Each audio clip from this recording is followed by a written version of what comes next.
زنده را تا زنده است باید به فریادش رسید.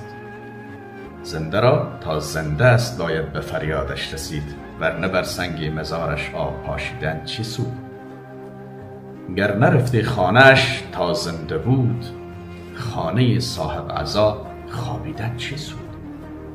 گر نپرسی حال من تا زنده ام، گریه و زاری و نالیدن چه سود؟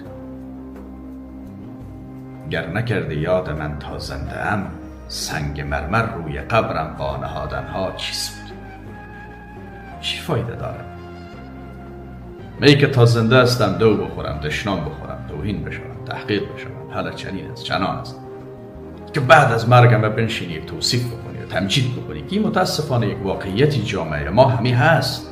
طرف تا وقتی که زنده است قدرش نمیدانیم، با او حسادت میکنیم، بخالت میکنیم، رقابت ناسالم داریم، توهینش میکنیم، تحقیرش میکنیم، از هیچ آزار و اذیتی دریغ نمیکنیم. به مجردی که فوت کرد از بین ما رفت، شروع میشه که والا چه یک شخصیت میگه، چه یک دردانه را میگه از دست دادیم، چه یک عزیز را از دست دادیم، چه یک سرمایه وطن را از دست دادیم. خب چرا این سرمایه وطن امروز که از پیشی روی قدرش نمیفهمی، ارزشش نمیدانی، در کنارش استاد نمیشی، ازش حمایت نمیکنی؟ ولی وقتی که او را از دست دادی بعدن میگه والا چه یک سرمایه را از دست دادیم. کجا کاری کند عاقل که بازارت پشیمانی؟ انسان عاقل که کاری را انجام نمیده که فردا پشیمان بشه، درست تصمیم میگیره.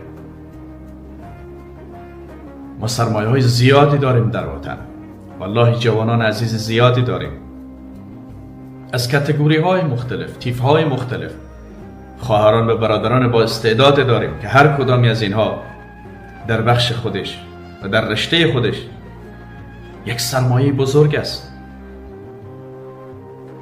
چی و عزیزایی که در میدیا کار میکنن، چی و عزیزایی که در غیر میدیا و رسانه کار میکنن، چی و عزیزایی که در بخش تعلیم و تعلم کار میکنن، چی و عزیزایی که در بخش اقتصاد کار میکنن، در بخش اتحاد و اتفاق و وحدت جامعه کار میکنن، در همه بخش ها قدر این سرمایه ها رو بدانید.